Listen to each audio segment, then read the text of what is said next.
I never think that I'm a homer. I try not to be. And I don't think anyone truly believes that they're being a homer. I think everyone likes to, they view their sports teams the way they view their kids. Does anyone actually think they have an ugly kid? I don't think so. Have you ever heard a parent say, oh, yeah, that's the ugly one over there? And if your parents do that to you, I apologize. But the bottom line is parents never think that their kids are ugly. Everyone thinks that they have the cutest baby or the cutest kids in the world. And that's how we are with our sports teams. There's no way our Reds team is ugly. There's no way they're bad. The Bengals, they're never bad, right? Like everyone gets so defensive of their teams. We treat our teams like our kids. And like I said, nobody ever truly believes that they have an ugly baby when it's all said and done. So the Reds, I didn't think that this was a World Series contending team. I don't think that this was a great team. I think that just based on circumstances, based on the layout of the division, the fact that they have very, very good starting pitching, you go out and you get a Terry Francona, and the fact that you have obviously a generational talent in Elly De La Cruz and Matt McClain and talents like that, I'm like, this team is going to make some noise. There's too much positive energy flowing for this team. There's no way this team could be back-to-back 1-0 shutout losses. And to make it worse, it's back-to-back 1-0 shutout losses after putting up 14. You talked about it earlier, Elliot, the fact that they outscored the Rangers in that 3-game series and still lost 14-5. 14-5, they outscored the Rangers. All 14 of those coming in game 1 and then getting shut out in the final 2 games. And like I said earlier, what made it worse, if you lose 6-0 and 7-0, it still stings. But I think what stings even more is the fact that you're starting pitching already 1-5 and then a second start already from Hunter Greene. Starting pitching has been fantastic. And the fact that I feel like it's going to be even more of a tough pill to swallow throughout the year when you're going to continue to get these quality starts and get these big outings from your starting pitching and then have nothing to show for it. In the past, when you've had questionable starting pitching and your bullpen's been questionable, not a lot of depth, it's just a bad team. I think it makes it worse when you have such a strong side of the ball, when you are so good with your starting pitching and you're 2-4 to start the season. Small sample size of games, yes, but they're not losing because of pitching at this point. And this goes back, I was wrong 2 days ago when I said the bullpen was my biggest concern. It's no longer my biggest concern. This team can't hit. This team can't hit. There's no explosiveness. There's no power. The fact that we're having debates about bring back Will Benson, if we think Will Benson is coming to save the season, I mean, we're in trouble. So the question I have, Elliot, is this team bad? Is this team playing bad? Or is this team bad? I didn't think that this team was a World Series contender. I didn't think that they were one of the best teams in baseball. I thought they were good enough to compete for the division, good enough to compete for the playoffs. But I'm really questioning that. 6 games in, I'm being that guy. I'm overreacting. Or am I? Elliot, is this team bad?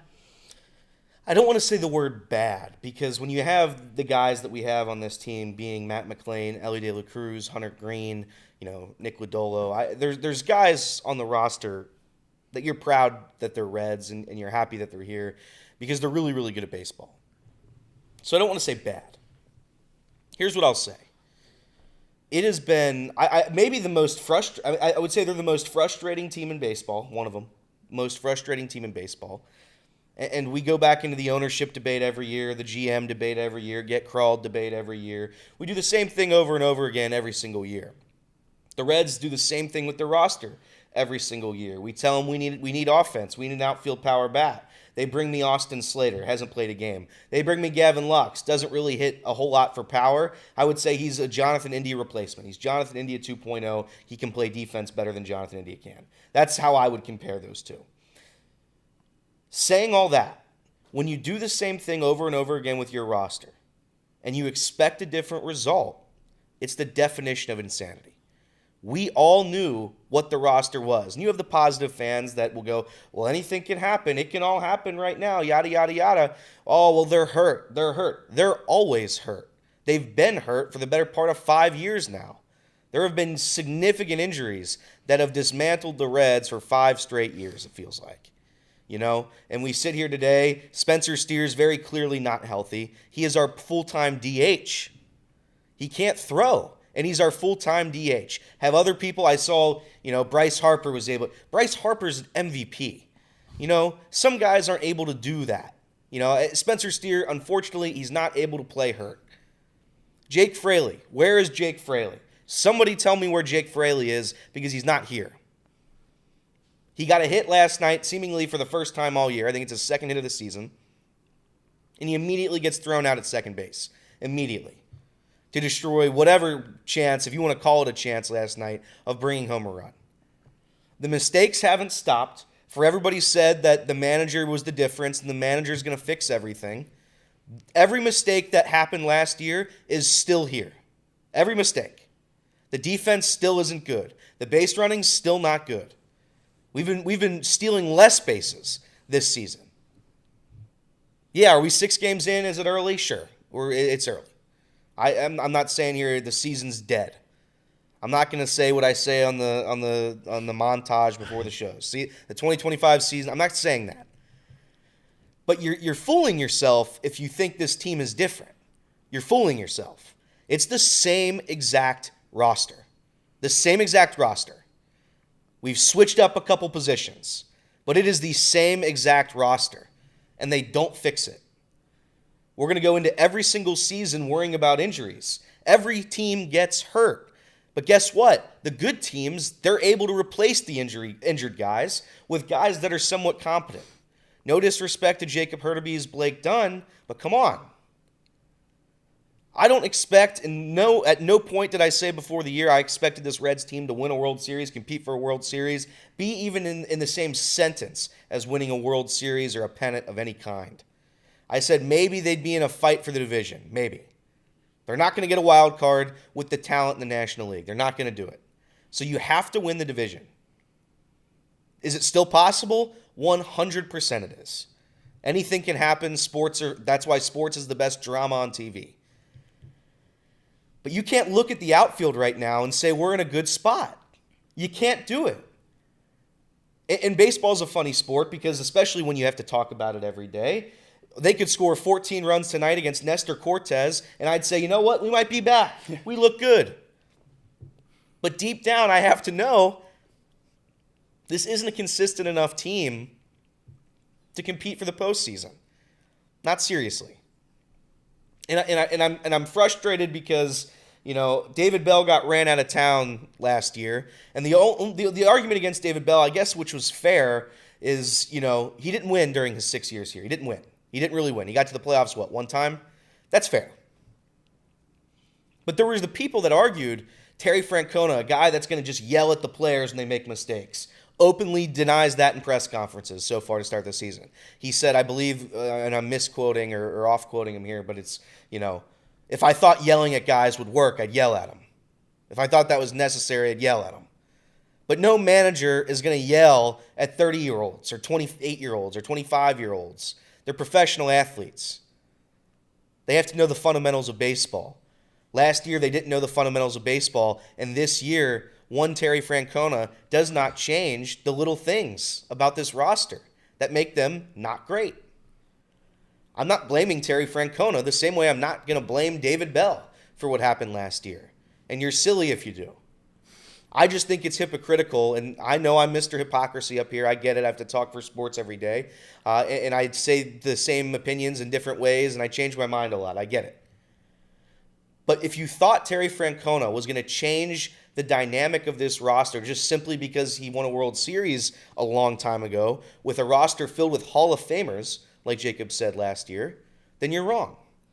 And that's okay to be wrong. I'm just saying you're wrong. Terry Francona can only can only perform up to what the players on the field give him. They have not given him a lot this year. The pitching staff's been great. I thought the bullpen's been phenomenal. And again, this season probably has a different light if Ian Jabot does not close that game on opening day. A very different light. But Terry made a bad call. It happens.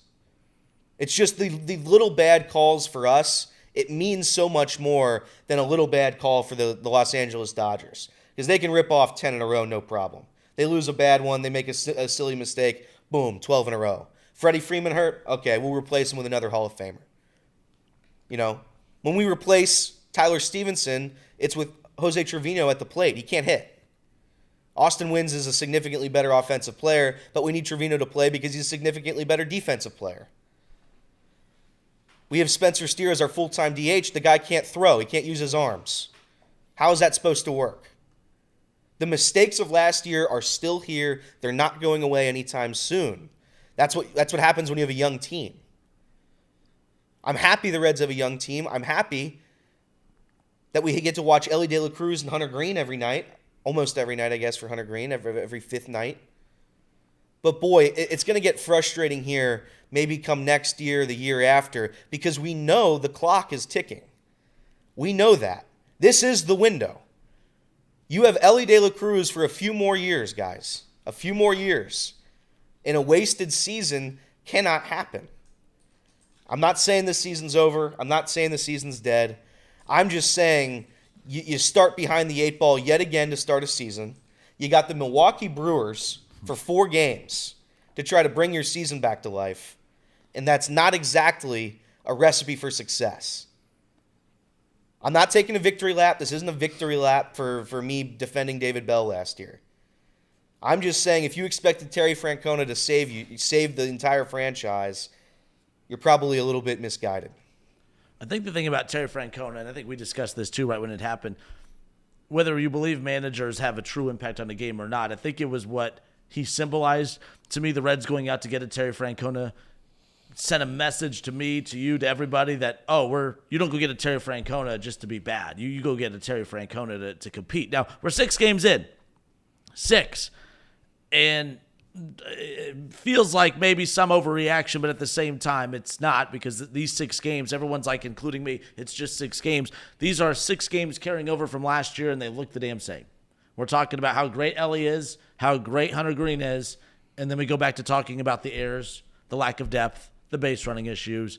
Like, it's the same problems, regardless of who the manager is. To have expected, Francona to come in and just completely change everything and all of a sudden be 7-6-7-0 or whatever, maybe that would have been, that was wishful thinking. It's not like I wasn't wanting that. I think we all wanted that. But I think what I loved about the Francona hire was that it symbolized, or what we thought, we're going to be competitive. We are going to be good moving forward. We are not settling for these 75, 80 win seasons, miss the playoffs, and we'll try our hardest next year as we hope that our young guys develop and take that next step forward. So that's the frustrating part. We put it in. Casey, is that in? Yeah, it's in. Cool. So we put it in we put the poll in the chat for those watching on YouTube. And by the way, those who are hanging out with us right now, if you could please give the show a like, give the stream a like. We really appreciate that. And also take part in the poll. Very simple. It's not a difficult one. Are the Reds bad? Are they bad? Are they just playing bad? Is this going to be that up and down? I mean, we thought it was that roller coaster start, the win one, lose one, win one, but back-to-back losses. Okay, that's one thing, but back-to-back shutout losses, and to go 20-plus innings without a run when I thought at least the top half of the order was good enough to put up some runs, especially if you're only giving up 1 run in a game, as bad as this lineup can be, the top half of the order is too damn good to still be losing games 1-0, in my opinion. Like I said, 7-0, 6-0 losses, those stink. But when you're losing 1-0 and you're getting great pitching from the guy that's 5th in your rotation in Spiers, and then you go right over to Hunter Greene back at the top of the rotation and get another gem from him, and you have nothing to show for it. Morale's even lower the second go-round of Hunter Greene, which is just insane. So the question, Jake said it to you, is this team bad? Just bad vibes right now? Overreacting? Where are we with this team right now? 6 games in, with just a few more games to go in the season. Yeah, I think if anyone watched, how the Reds constructed their roster this offseason and dealt with, trying to get better from last year and thought there was going to be some kind of big sweeping improvement. I don't think we watched the same offseason. That's why I was, scratching my head every time we talked on this show about, someone on ESPN or MLB Network saying the Reds had the number 1 offseason in the MLB. I just didn't see the same thing. So I don't necessarily have the same, shock factor out of this start as, a lot of other people, because this is the team I watched last year, and they trotted the same team out this year, so why would, anything major change? I do think we're going to see a much better team when it comes to fundamentals and everything along those lines that we've talked about with Terry Francona as we go through 162. We're only, 6 games in, so, we'll see what kind of impact he can have as we move through the season. This also, isn't a 1-year thing. We hired him to make an impact on these young guys throughout a 3-4 year tenure with this team, so that matters too. And thank God we were right about this pitching staff, because, if we were wrong about this pitching staff, and these games would be very, very ugly. At least we're in them. We're one ball getting over the fence away from tying up every game we lose. That's the positive of 1-0 losses. So, I guess we do 6 games in have to find, the silver lining in the pitching staff being incredible, but how long can they keep that up? If our only chance to win games is to have our starter go 7 innings, allow 1 or 0 runs, and the bullpen allow nothing, and then pray somehow by our 27th out we're able to get a guy across home plate, I don't think that's a great way to run a baseball team, nor a great way for fans to watch baseball. So it's as frustrating as it comes, to see that the last 2 games. But we do have our ace, who somehow has lost both of his starts, but is an absolute buzzsaw on the mound that just mows down, the other team's lineup. And he's great to watch every 5th day. And Elly De La Cruz is a superstar at shortstop. And Matt McClain looks great so far at second base. There are pieces of the team that are going to be exciting to watch all year long. I'm not, losing it over the first 6 games, but it is very, very frustrating. I hear the comments in the chat, and we say it, and we're going to continue to say it. It's only 6 games. It's only the first month. It's only the All-Star break. Season's over. It's only 1 year. It's only his first year. It's only his second year. It's only his third year. 5 years later, nothing. It's only 10 years. It's only 20 years. The Reds haven't been good in a very, very, very long time. I'm not going to go on the ownership rant today. But we know when they started to get bad. I mean, we know we can pinpoint right around when the organization started to get real bad, and it's still been an ongoing issue. I can't sit here and complain that I want the Reds to spend like the Dodgers. It's unrealistic. It's a fundamental problem with baseball, and it's been that way for as long as I've been alive. But the Reds roster this year was not built to overcome adversity. If there were injuries, they weren't going to win games. Do I blame this current iteration of the roster for not winning games right now without Spencer Steer, with Jake Fraley not contributing, with CES hurt, with Tyler Stevenson being out till God knows when? Haven't heard any updates there. I mean, are we supposed to overcome everything here? No, it wasn't built to do that. It was built to have the guys that we have be healthy and be permanently in the lineup forever. You can't expect that. It's not a realistic expectation. It's not a realistic goal to have. We're going to have every player play 162. I see everybody on Twitter yesterday, the fans aren't built for 162. Guess what? The roster is not even close to being built for 162. Yeah. They're built for 50.